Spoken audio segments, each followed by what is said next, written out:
Alice. What I'm about to play for you is something that you're going to hear a lot more of. As people in Melrose and other places are sending out lists of things to do to resist and fight the power, and on February 28th, nobody buy anything anywhere, etc. And activism. Once again, like last time, where everybody in government, every progressive, anti-Trump, Trump-deranged person in government, everybody Trump-deranged in every institution, everywhere, because we suddenly had to move everything. Nobody is doing their job anymore. Everybody's acting out and being performative because they're told these to be the times of a Nazi occupation. Can I ask one question about this, Yes. though? Do any of these people, other than like literal federal employees that have been laid off, have any of these people seen any actual ill effects from any of these Trump policies? Well, that's is he deporting their friends who are child rapists and murderers, or is he what exactly is he doing that's impacting their day-to-day is, I guess, my question. That's the whole thing, because if it's not something, if he's not doing something that's impacting everything day to day, they're gonna perform it for us anyway. So it looks like he's doing something, and this is the model of it today. This is breaking news from Boston, Massachusetts. Mm-hmm. Breaking news right now, but the JFK Library in Dorchester. Here's Adam Williams. We have learned the John F. Kennedy Presidential Library and Museum in Dorchester is closed until further notice. It shut down as of 2 o'clock this afternoon. 7 News did speak with an official over at the JFK Library Foundation this afternoon. They couldn't give us any additional information. Instead, they deferred all questions, including the reason for the closure. The news is showing B-roll of Jackie Kennedy and Little John and because him. Because it's called the JFK Library. But they're showing us how significant this closure is. So basically, Trump killed JFK again. Exactly. Listen to this. The National Archives down in Washington, D.C. There is a sign at the entrance that reads the JFK Library is closed due to the executive order, but it's unclear exactly what that means. We will bring you the latest breaking details here as we get some more confirmation and learn more throughout the evening. So, yeah, there was a printed piece of paper that said JFK Library closed due to the executive order. Now, do we think the JFK Library is closed due to the executive order? I'm not sure. No, it's not closed due to the executive order. As a matter of fact, the National Archives has come out today at about 10 minutes after this story came out and said, it's open tomorrow. But expect to find this everywhere.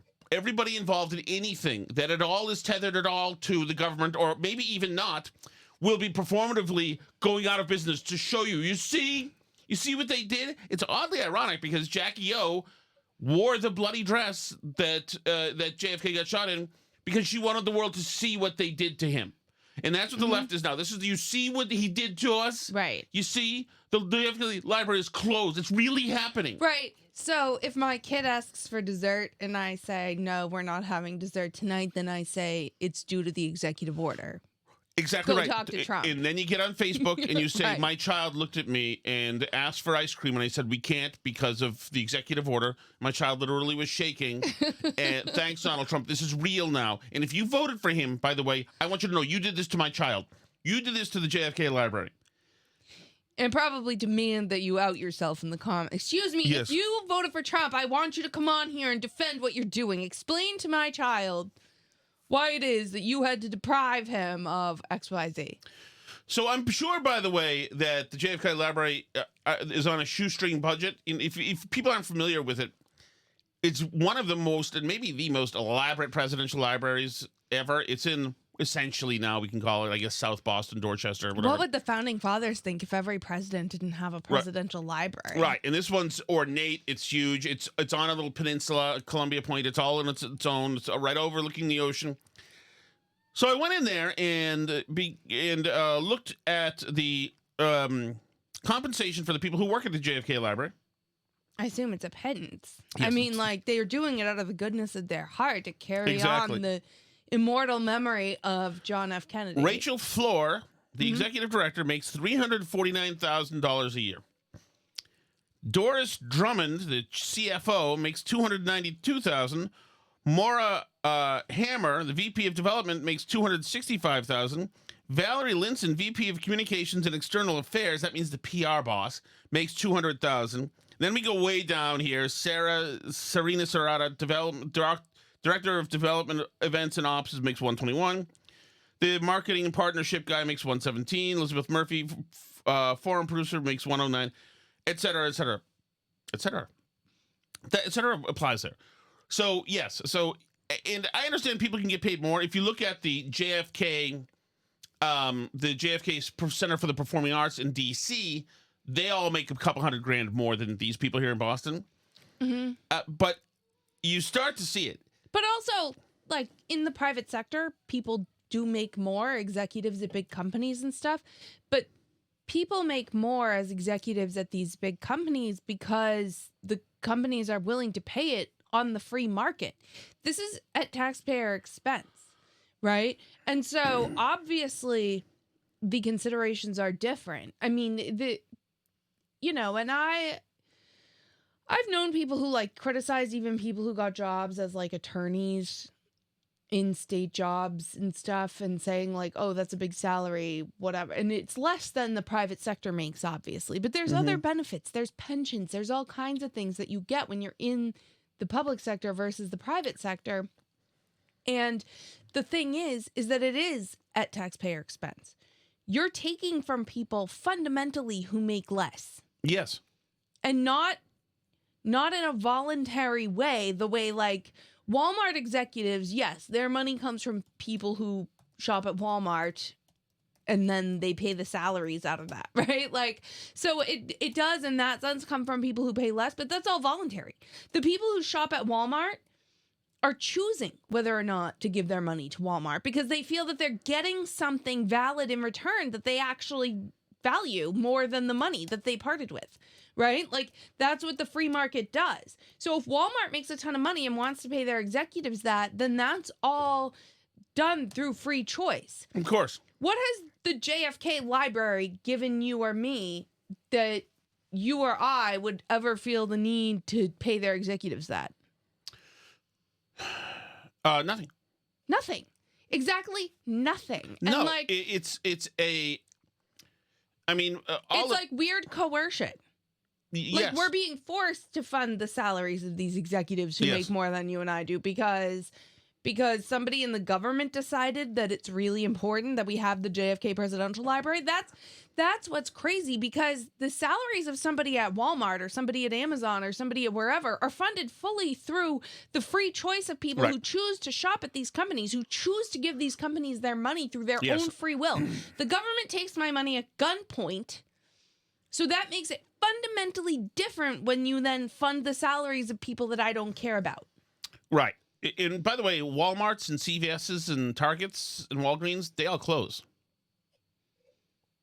Right. They close routinely. If nobody wants them, then they go away.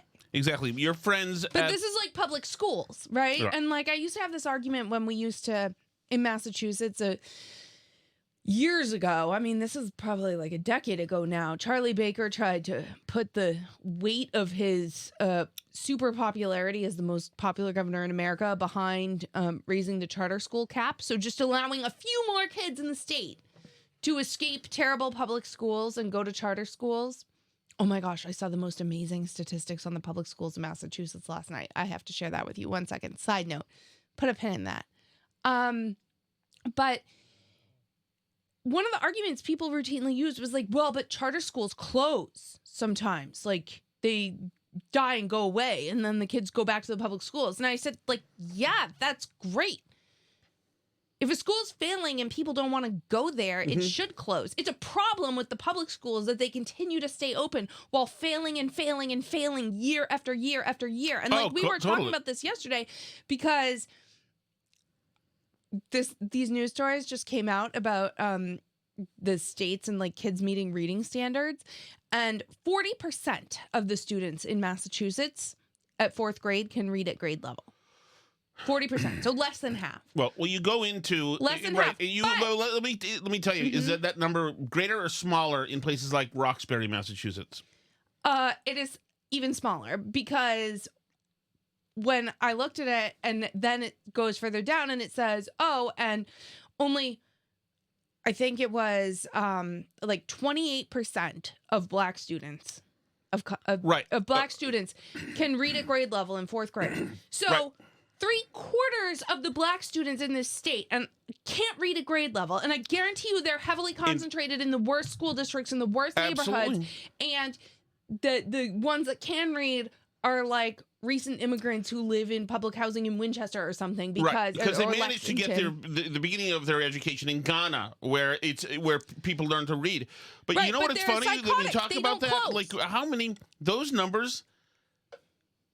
The Democrats, even though their signs have changed and the party platform and the planks have changed, technically over the last 150 years, they have really they've industrialized and almost perfected Jim Crow.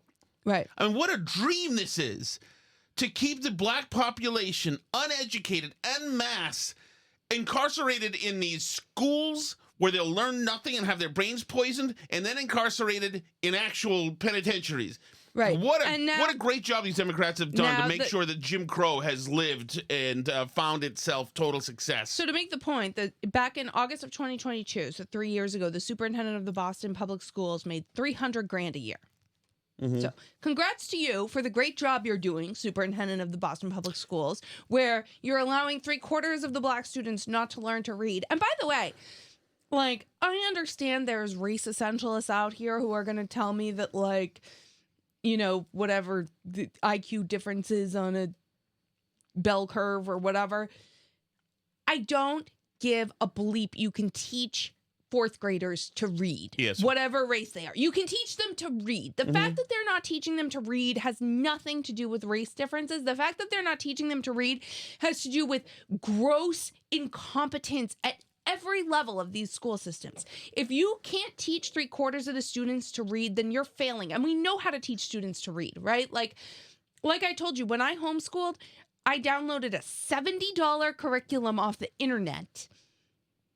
And I taught our kid, who I assume could probably be diagnosed with ADD if I wanted to try. I taught him for 20 minutes a day because he didn't want to sit still for longer than that doing reading curriculum. And he learned to read. Like, it's not a secret how to teach kids how to read. We have phonics programs. We have all these curricula. They're not expensive. Like I said, I downloaded one for $70 off the internet, printed it on our printer in this room, and taught my kid to read, right? And then the article goes on to, like, whine about how, like, they all need to get extra tutoring because when they get extra tutoring, but that costs $90 an hour. And I'm sure that the Boston Public Schools probably spends in excess of $20,000 per student per year. In which case they could pay, instead of that, for like 6 hours of private tutoring per week for kids. In which case I'm sure you could teach them to read. The problem is not funding. The problem is that these school districts are jobs programs for incompetent, unemployable, useless adults that ruin everything they touch. And they need to all go away. It makes me so angry. And, like, when you talk about things like systemic racism, if you talk about things like systemic racism and you don't want to tear down the public schools root and branch, then you are not a serious person. I mean, like, that's totally. The second you start to look into it. But anyway, that's sort of a side note to this whole salaries thing. But it just gets to my point of, like, the city of Boston, just like the federal government to fund the Kennedy Center, takes this money from people at gunpoint, pays people $100,000, $200,000, $300,000 salaries to be the worst at what they do in the entire world, and there's nothing you can do to stop it, right? And that's, like, why people love what Donald Trump and Elon Musk are doing, right? Like, even if they're going to make mistakes, even if they're going to get things wrong, people love it because they're sick of seeing people get rich while screwing them over on their backs. Like, it's the most crazy situation. And Washington, D.C.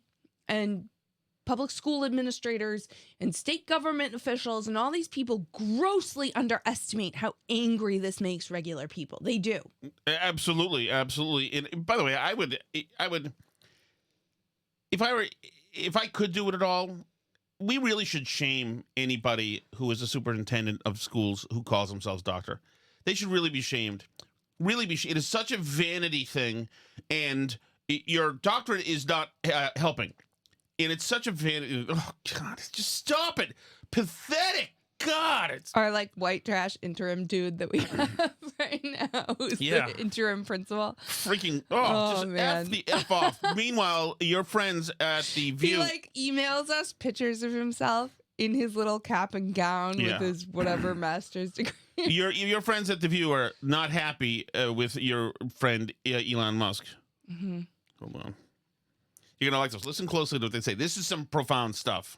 Put up with it. Well, and by the way, egg prices are supposed to come down, not airplanes. Well, let me. Did you hear that line? She was a comedian, so that's where they're from. Did you hear what she said?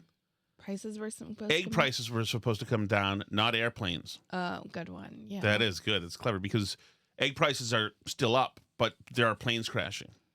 Like the ones in Canada that Trump doesn't control. The one in Canada, yeah. But that was still there were cuts. We made cuts to that. We made cuts to people who were already on probation. The stuff, had whatever, nothing to do with keeping planes in the we air. made cuts, and now gravity is more ferocious than it was. Say someplace that could really use a lot of cutting. Listen to this. You know, Elon has very many, what do you call it? Government contracts? Yeah. I think, because I don't remember, maybe y'all heard it, but I don't remember looking for an armored car. And I don't remember, I don't care what it looks like. I don't remember asking for it. I don't know why I'm paying for it. Yeah. I want to know, when did I say, hey, we need another agency next to NASA? Yeah. So when did we start paying for his stuff? You talking about SpaceX overseeing FAA? No. You know that he's going to be cutting. That was, by the way, the woman next to her tried to throw her lifeline right there. You're talking about SpaceX trying to take over FAA? No, she's not. Sadly, she's not. No, she wants NASA. Yeah. That's the competition. So what is the real deal here? If we want to cut some money, let's Like cut the producers bump her out now. No, let's go. some of these. I'm okay with that. Follow the money. Because we have to pay for it. You are paying for everything he sends up that comes back down, that falls back down and breaks up. That's out of our pockets. We'll be right back. Women should not be able to vote in this country. As a matter of fact, women should be not have any like civil I said rights. to you the other night, By the way, can if you they just tell the don't people why what she said is stupid? well, if they don't like the contracts that Elon Musk is getting, then maybe we should give the contracts to one of the other people putting rocket ships into the sky. There is no NASA. Yeah, NASA is the blows. company that hires SpaceX to do all the space stuff now. Because Right. NASA can't do it, and they certainly Because they can't don't do know it. how to do it. And Right. there's no one else that they can hire to do it. So we're giving the contracts to Elon Musk because literally no one else is making companies that do the things that he does, right? Like, it's the same reason why people keep buying Teslas and Cybertrucks, even though I'm sure many of them don't agree with the policies, because if you want an electric car, those are the ones. Right. I mean, I know there are some other ones existing out there, but like nobody is doing it like he's doing it. Right, of course. Because if you put the government in charge of electric car charging stations, then you get 7. 8 tens of millions of dollars later. Like nothing ever happens when you put them in And charge. I of it. love that Buttigieg is now loudly criticizing the Secretary of I saw one Transportation. person say like the only thing we had to do to get Buttigieg to care about transportation was get him out of office. It's amazing. By the way, Alice, you were disparaging the teachers across the country, teachers unions across the country, including in Massachusetts. Union has yet to apologize for providing anti-Semitic educational resources to its 117,000 teachers and staff on its members-only website. This poster shows a fist ripping the tongue from a snake and calling for unity in confronting Zionism. That's a Massachusetts teachers union. Are we Right. are we shocked about that? Of course they're course not. pro-Hamas. Of course they're anti-Semites. Of course they are. They're everything awful that all these progressive post-Marxist radical psychos are. Of course they are.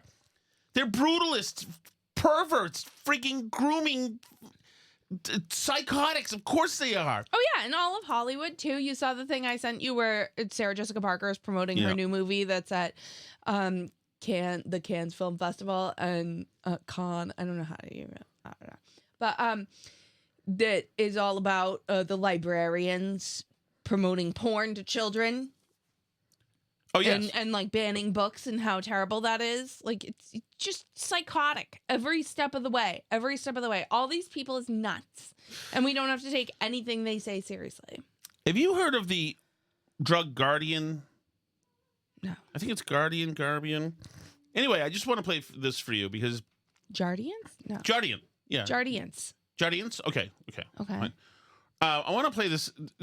When I got the Channel 7, or when I got that cut that is this breaking news about the JFK library being closed by Elon, there was a pre-roll of, which was actually longer than the news thing, it was a pre-roll of a Jardians commercial. Okay. And since RFK Jr. is now, it's a very Kennedy-centric show today, RFK Jr. is now the guy. I couldn't believe this pre-roll. I'm waiting. I'm screen grabbing the news thing. So I'm waiting to get through this pre-roll of Jardians, which is a fat people medicine, I guess. Is that what that is? Is this the one that your friend from high school was in? I think so, but she's not in this one. Okay. I don't think so, unless she's just darker than maybe she is. I don't know. Anyway, so I want you to listen to this ad. I did not intend to grab this until I heard what was in it. And this was not something that you would have ever heard 30 years ago. Literally, these kind of ads were illegal, but holy God, it's like the creative writers are gone and the lawyers are writing the spots. I take one's daily Jardians at each day start. As time went on, it was easy. She's dancing through the aisle. She's a fat lady. She's dancing through the aisle. She's very pleased. She's happy. We're 9 seconds in. To see, I'm lowering my A1C. And for adults with type 2 diabetes and known heart disease, Jardians can lower the risk of cardiovascular death too. Serious side effects. Okay. We made it 15 seconds before the disclaimers started. Okay. We're only 15 seconds in. They're happy singing in the supermarket. Diabetes and known heart disease, Jardians can lower the risk of cardiovascular death too. Serious side effects include increased ketones in blood or urine, which can be fatal. Stop Jardians and call your doctor right away if you have nausea, vomiting, stomach pain, tiredness, trouble breathing, or increased ketones. Jardians may cause dehydration that can suddenly worsen kidney function and make you feel dizzy, lightheaded, or weak upon standing. By the way, we're now 35 seconds in. She's still prancing around with all the other happy customers in the grocery store. She's very happy. Genital yeast infections in men and women, urinary tract infections. You hearing this? Genital yeast infections, urinary tract infections. Low blood sugar, or a rare life-threatening bacterial infection between and around the anus and genitals can occur. Call your doctor right away if you have fever or feel weak or tired, and pain, tenderness, swelling, or redness in the genital area. Don't use if allergic to Jardians. Stop use if you have a serious allergic reaction. Now, we're 52 seconds in. We only got 15 seconds of happy Jardians theme music. The rest is a team of lawyers now telling us about all of the fallout that, yes, you may smile in the grocery store and sing, but you but are a lot of bad things are going to happen, this is too. like a horrendous, terrifying sandwich we're getting here. Reaction. Call your doctor if you have rash, swelling, difficulty breathing, or swallowing. You may have increased risk for lower limb loss. Call your doctor right away. What? I mean, for what? What do you mean? Lower limb loss. LOL. They mean you lose your leg. What? We may have just LOL. You have to cut off your leg if you use this drug. Like I was disturbed about my new anal rash that I was getting. I didn't realize, that I'd be scooting around on my buttocks as my legs now. No, you'll be winning marathons with your little fake feet. Your little robot feet. You may have increased risk for lower limb loss. Call your doctor right away if you have new pain or tenderness, sores, ulcers, or infection in your legs or feet. We're back to the song. We're 1 minute and 40 in now. We're back to the song for 5 more seconds. It's really swell the little pill with a big story to tell. It's amazing to me. Amazing to me. Yeah, okay. There is the good side thing is your A1C, which really few people are going to know what that really means. It's down. Well, now, some people will. If they have that. Have a seat, Mr. Shattuck. There's some bad news.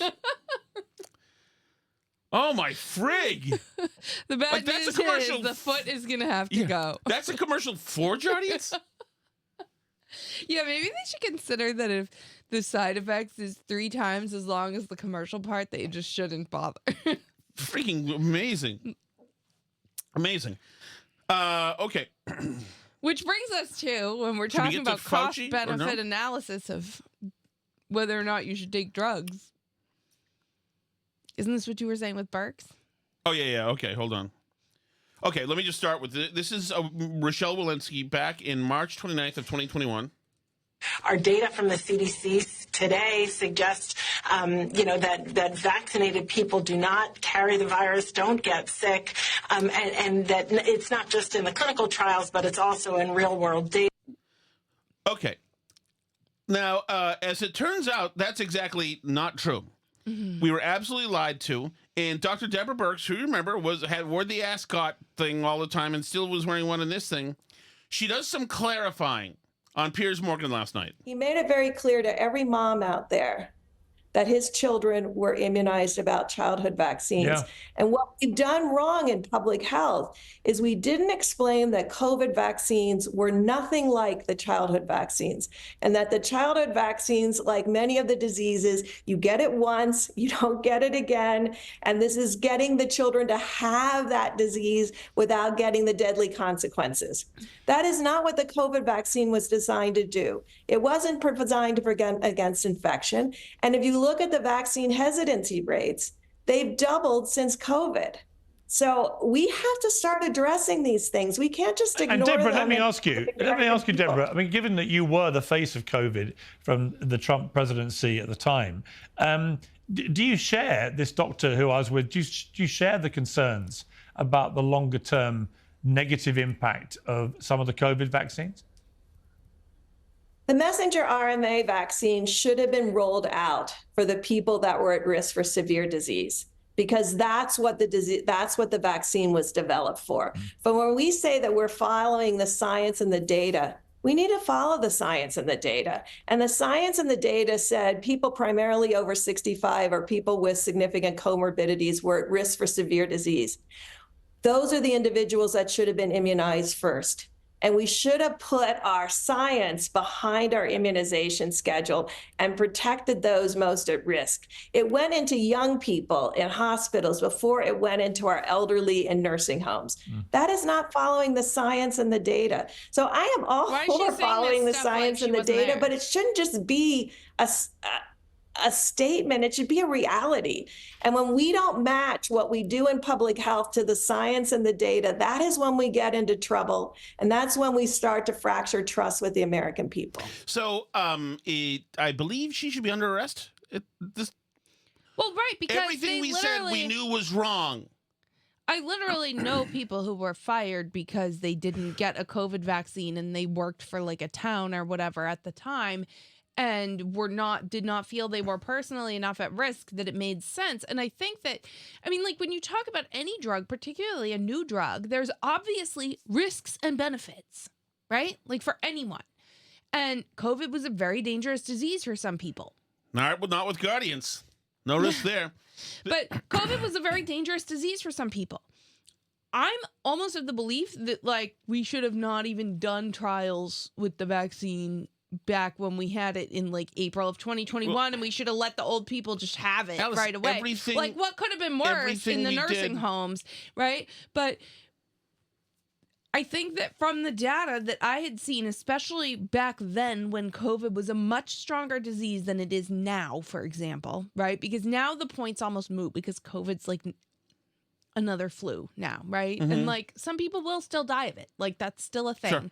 But people die of the flu, and like that's what happens. But I do think that it made sense to give it to the elderly, to give it to people who are overweight, to give it to people who are diabetic, to give it to people who had high blood pressure. There's a bunch of risk factors for this illness. But not the other 260 million people. But the idea that we kicked people out of the military, that we fired people from town governments, that we fired people from hospitals, from fire departments, but also, from Alice, the FAA, by the way, that they're complaining to Trump that they fired people. Much like the JFK library closing, pretending that it was done by DOGE, all of the other institutions were affected by this stuff. Right. Like even like all of the teachers, et cetera, and keeping the kids home. This was all a concerted push by all of these people, these administrative state people, the health bureaucracy, to make it seem, because the idea is you want to get rid of Trump, to make it seem like, you see, he missed COVID, and now your kid has to stay home from school for more years. Meanwhile, Randy Weingarten can shake down the American taxpayer for more trillions, billions of dollars, etc. And like it was all performative, just because Trump. That was it. The 1-2 punch, COVID, and then the George Floyd stuff. And like, this is Trump's world. You see, Trump's world is everybody. All these people are corrupt. All of them need to be in jail. All of them need to be in jail. She needs to be in jail. Walensky, who I do find kind of hot, should be in jail. Fauci, certainly. Francis Collins, absolutely. And his wife should be in a sanitarium. Peter Hotez, whatever, he should be in jail. All of these people should be in jail. They perpetuated a fraud which has taken the lives of children and adults.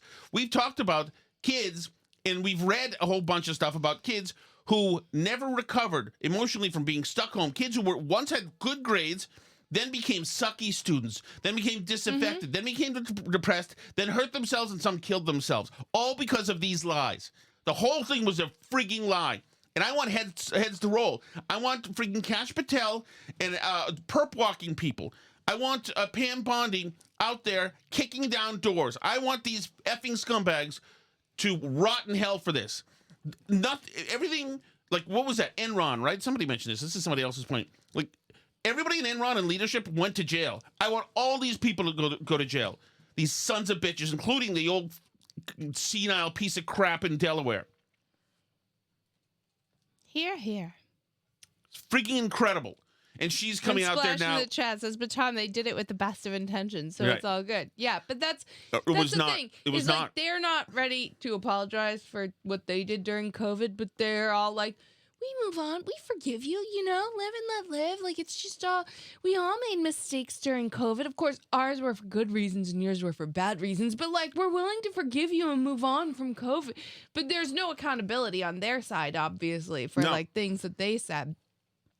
I do think it's interesting that, like, the right is so funny because we're, like, so used to culturally being the total pariahs that anybody says anything. And, like, there's people on the right who, like, immediately accept them. Like, Lindy Lee is one of these that she's been out here. She's been doing the circuit on all the conservative media shows, right? She used to be a big Dem fundraiser.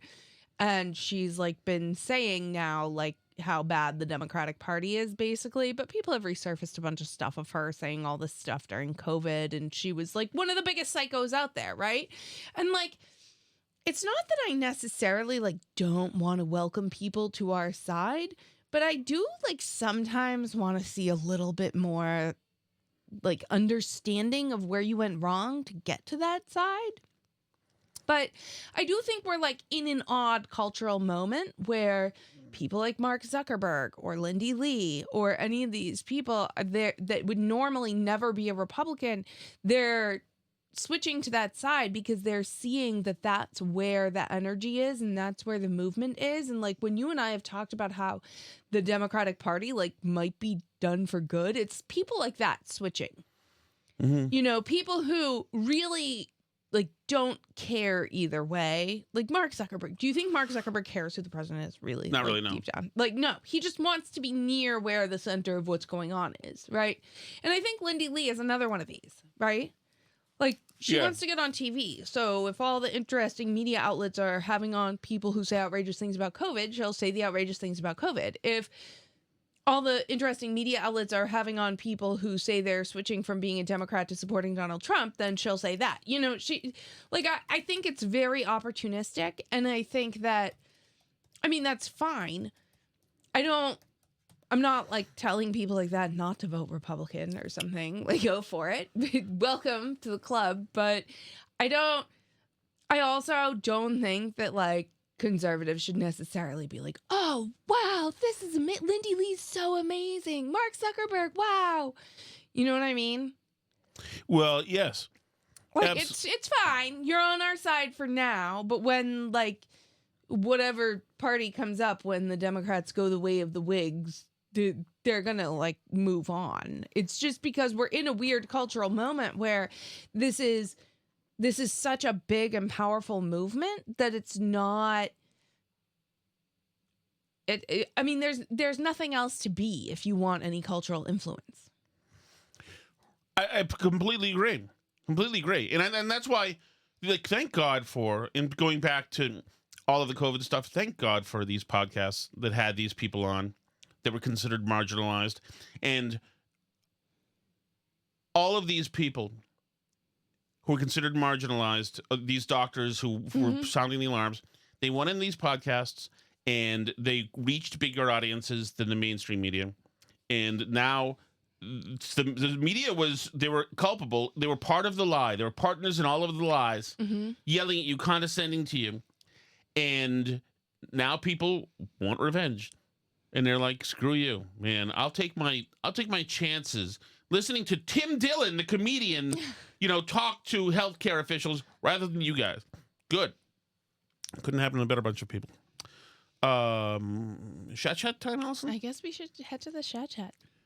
Hold on, oh no, it doesn't say chat. It's called something different.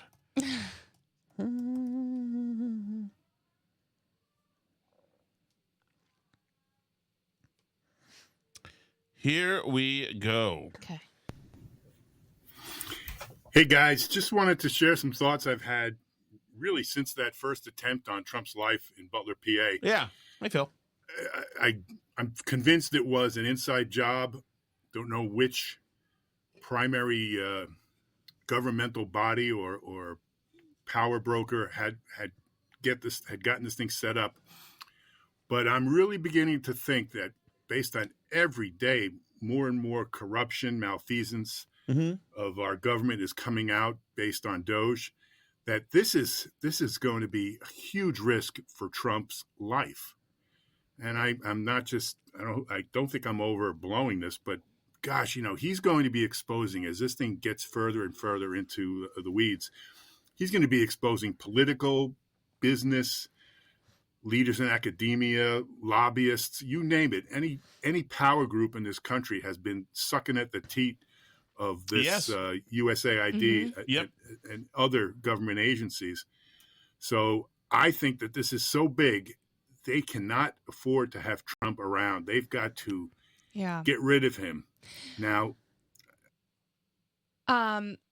two things. One, I've been thinking about this, especially with Trump at all these public events. I get a little scared with him at like the Daytona 500 or whatever he was at and all these things. Like he's very out in public and he's not afraid. Yeah. And part of me is like, oh my God, I hope he doesn't get shot every time. He stopped driving out of Mar-a-Lago yesterday. He stopped to go say hi to the crowd. And the Secret Service didn't let him go 5 feet from the back of the car.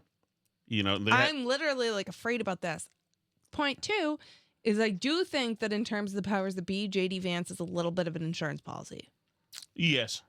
Because, regardless of what happens in Trump term 1, I do think that, and I look forward to the day when the left is telling us that unlike Trump, who's a big moderate and worked with both sides and was always a Democrat and just a businessman who gets things done and is pragmatic, J.D. Vance is a real Nazi. I look forward to that day. That will be fun in 2028. Right. And he is, actually, J.D. Vance, it does have the right temper.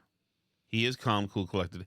He's not Trump because there's only one Trump, but he's carrying the Trumpy platform with him, and he's got a different skill set.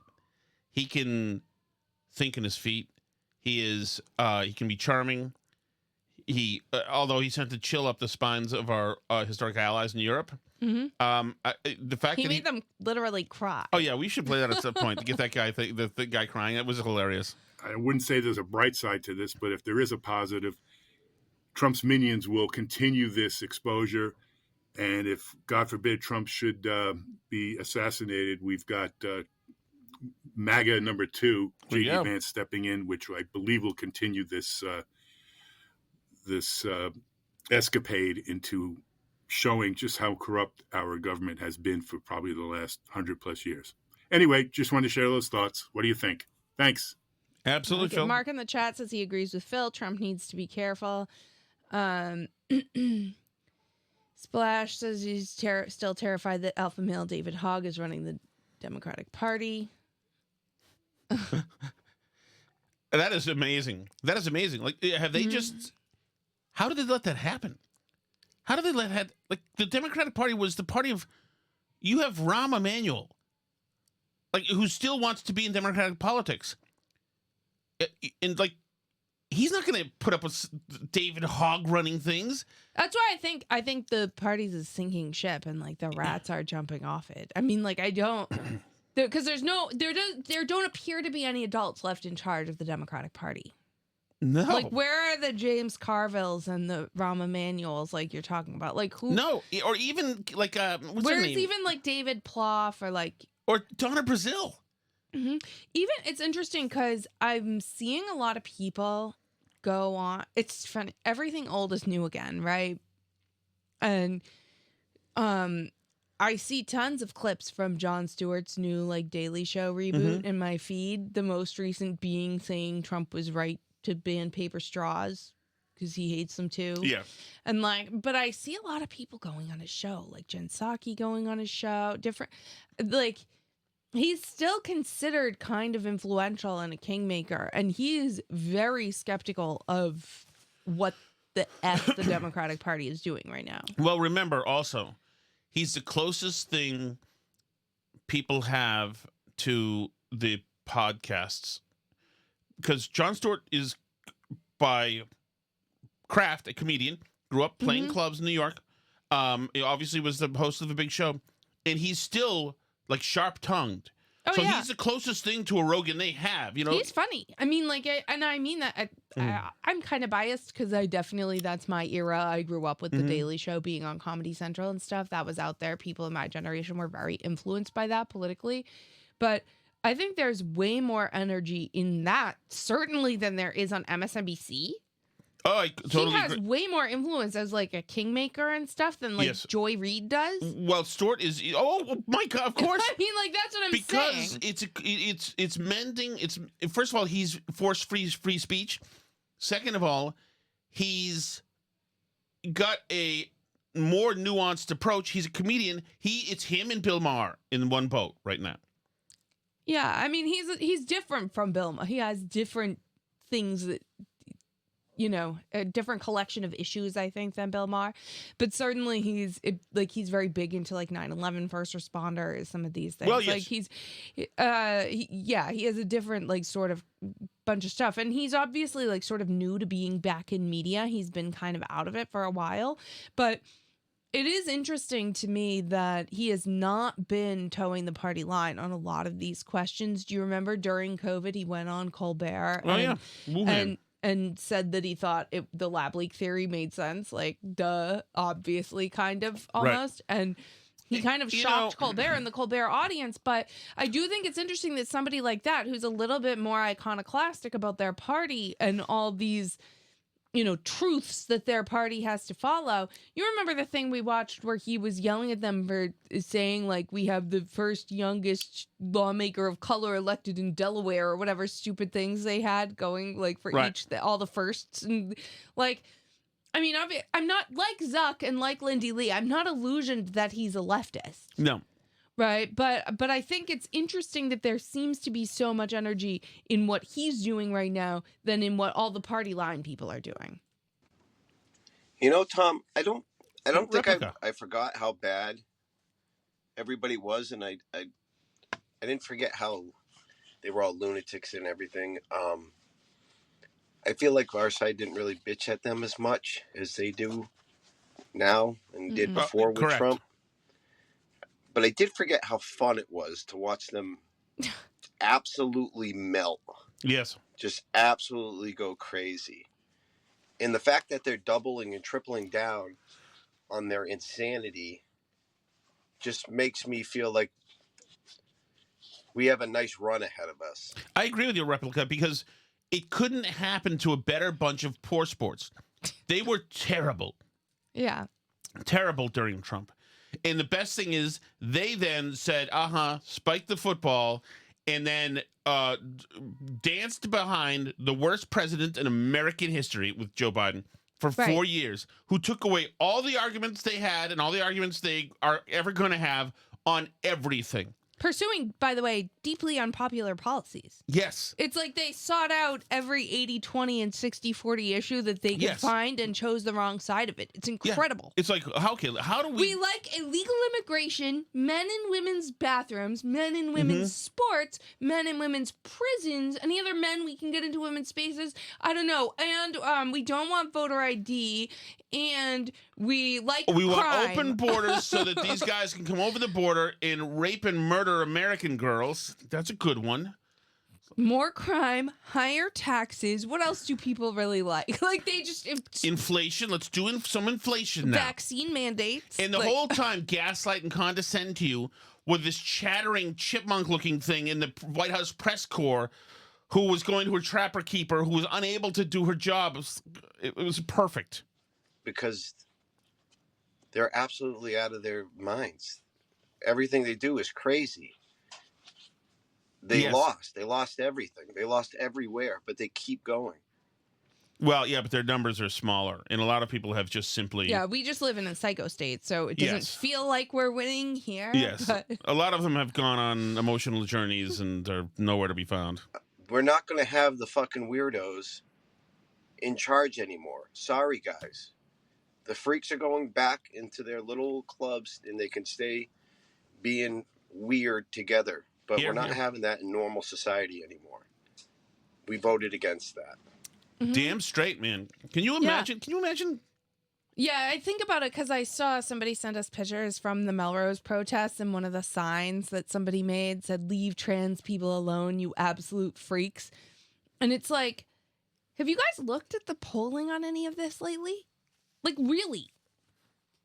It's a 60-40 issue. Like, you're not on the popular side. 60% of the population is not freaks. You're a freak. Right, and that's what Steve Hayes was on with Bill Maher, actually. Chris Hayes from MSNBC, you know, the male Rachel Maddow. And he was like, you know what the thing is that I'm not going to give up? Is when it comes to trans stuff and, like, kids who are trans and puberty blockers and all those things, that whole world of stuff, the whole world of stuff, you know what I'm not for? In my feeling is you can feel any way you want about it, but you know what? Mind your own effing business. Mind your own effing business. And like, since when do you want to party with a party in a country where you're allowing the boys to be castrated? Right. I better mind my own business. Go ahead and castrate away. Like, freaking Christ. I thought we were supposed to advocate on behalf of the kids because they can't advocate for themselves. Well, yeah. I mean, obviously, it's... And it's such a weird line to draw in the sand because it's something that literally nobody believed 10 years ago. Of course. Like, no, I mean, you could look at the polling on this from back 10, 15, 20 years ago.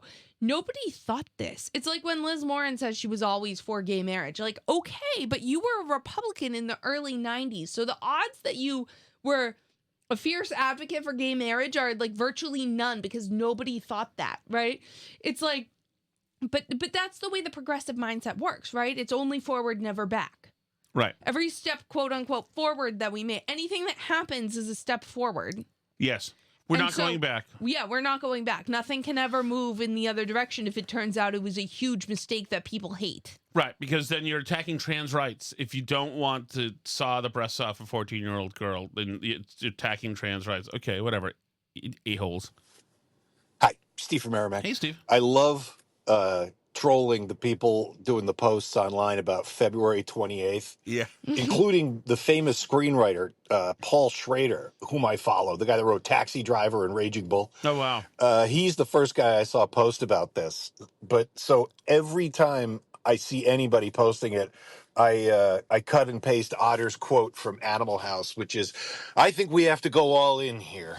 I think that what this situation requires is a really futile and stupid gesture on somebody's part. And it's just the hate that I get. But I think it's funny. It's funny. Yeah. That is the whole key to be having fun with all this stuff. It absolutely is.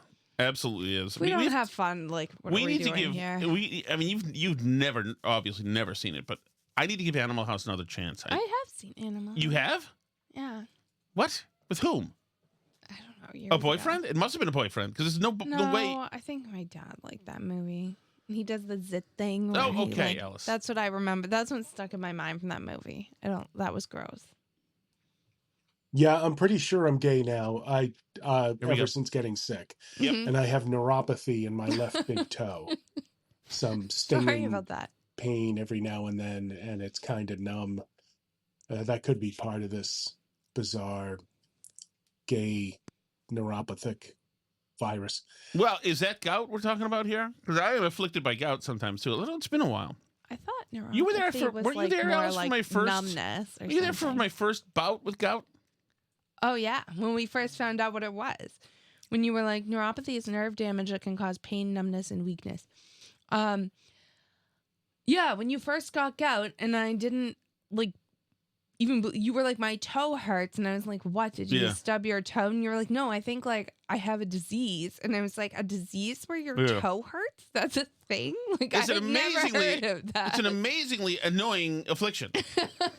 My dad had it too, but his was terrible. You should try and find your PSA with Phoenix Mountain. I know, yeah. I'm sure. No, actually, that's somewhere. That's somewhere. Oh, remember the song somebody wrote? Gout. I think that was Ronnie. We're talking about the Michael Graham show. It was a Trish great says he's had gout since his Michael Graham days. Yeah, that was right. like right around the first time. Yeah, because I remember that because you were like lying down because your toe hurt, and I thought It's amazing. you were nuts. I'd never heard of such a thing. It's an amazing Being affliction. 23, I knew no one who had gout. No.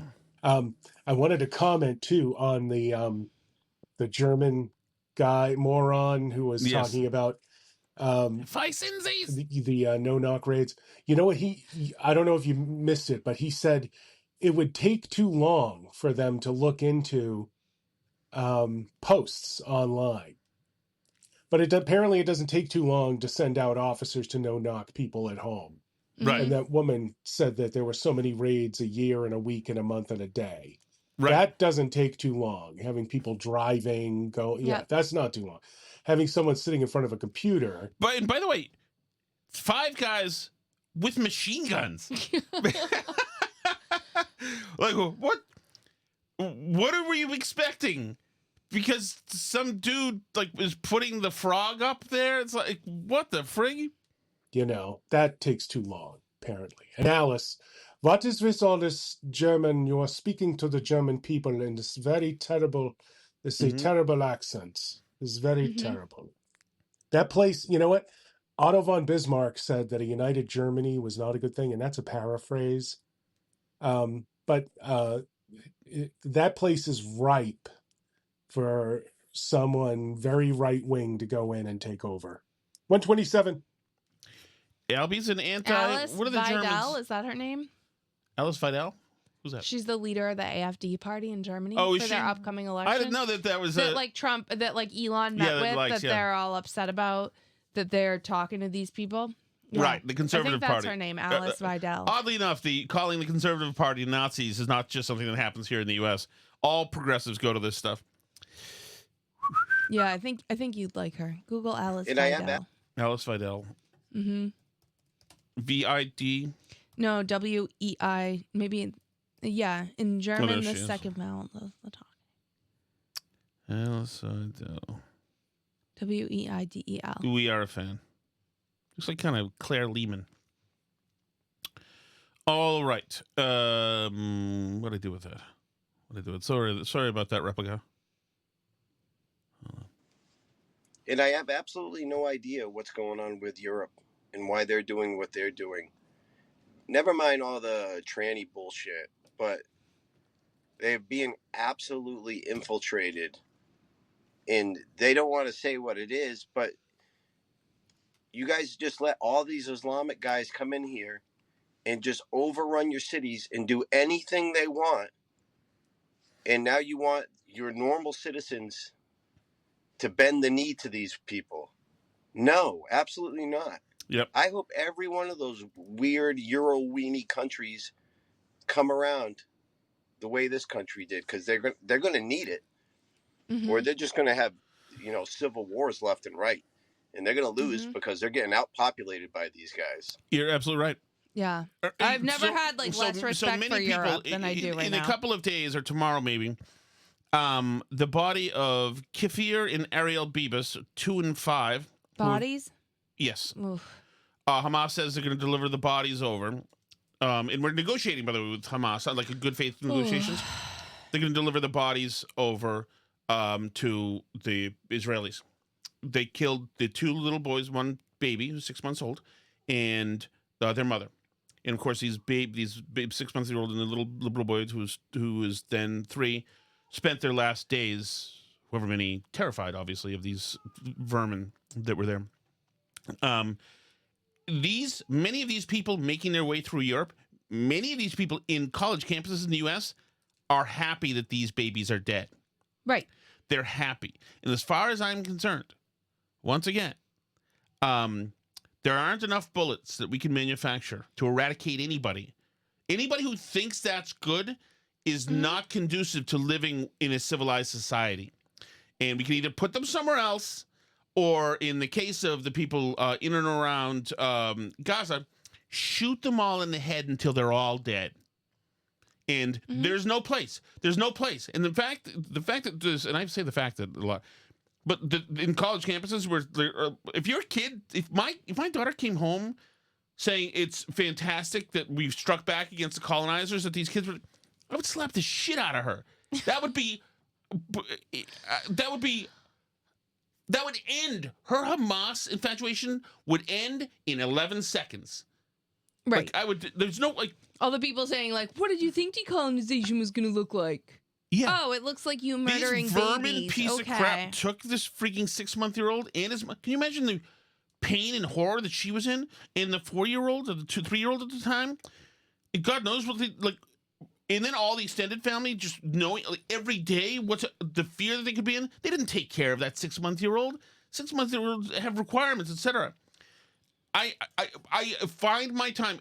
The thing I do on Twitter now, most of these days, especially now that we know that they're going to be delivered here. What I do mostly on Twitter now is prevent myself from saying nuke all these motherfuckers and right into dust. Because they're unsalvageable. Anybody who's for that. But that's what you're saying. It's like, yeah, they're going into Europe. What do you think? Of course they're going to make your country And then if Gaza. you joke about it online, they throw you in jail. Right. Exactly. That's the shock deal police go in Europe. to you. Okay. Where am I? Okay. Hold on. What? What are you laughing at? No, just rough note to end the show on. We're not. We got to tap in. Hi. I tried to avoid it, as a matter of fact, but it's actually Hi, Steve from Merriman. Hey, Steve. You guys were talking about the Mass Saves program and how sort of dubious it's become, especially with that 25% increase in their budget. My closest friend, her cousin is married to a guy that was involved early on with that program. He's just like a regular guy, but he blows insulation for a living. He has become a multi-millionaire off of this program. It is incredible how much money this guy makes. And I don't begrudge him a penny of it. It doesn't matter to me what a man does for a living. Right. To quote The Godfather. But it's just nuts. And the whole thing is, the classic doing well by allegedly doing good. It's crazy how much money people have made who are involved with that program. But it's the usual BS. Thank you. Oh, what a story. Well, our money, by the way. And it's funny because, I happen to be a fan of blown-in insulation. I think it's a good thing. It's, pest-proof, fireproof. It saves people money. It's a good thing. It also, there's not a reason why the taxpayers should subsidize it or not the taxpayers, in this case, the National Grid and Eversource ratepayers should subsidize it for every house in New England. Right. You can also just go get blown-in insulation. It's fine. Right. And, the idea that we, who already have blown-in insulation, and then we have in our attic where the insulation's worse, we have multi-thousands of dollars of, I forget what the R value is, but we have literal spray foam insulation in the entire ceiling of our attic. we have to now fund with our exorbitant gas bill, blown in insulation for other people who haven't bothered to get it. It's just nuts. Like, it doesn't make any sense. Yeah. Steve, and that's the problem, once again, is that if people want to, of their own free will, pay your friend to put in blown in insulation, then great. Yeah. Go for it. Have a great time. That's awesome. I'm happy for your friend. I hope he gets rich. If I'm paying for it at gunpoint, I have different feelings about it. That's it. No, same here. And I hope, Steve, that'd be a good Howie call if you call him anymore. Thank you so much for listening, everybody. So many great things to talk about. And we appreciate all your calls, all your topics, all your comments in the chat. If you want to join that chat, you can do that at patreon.com/burnbarrel.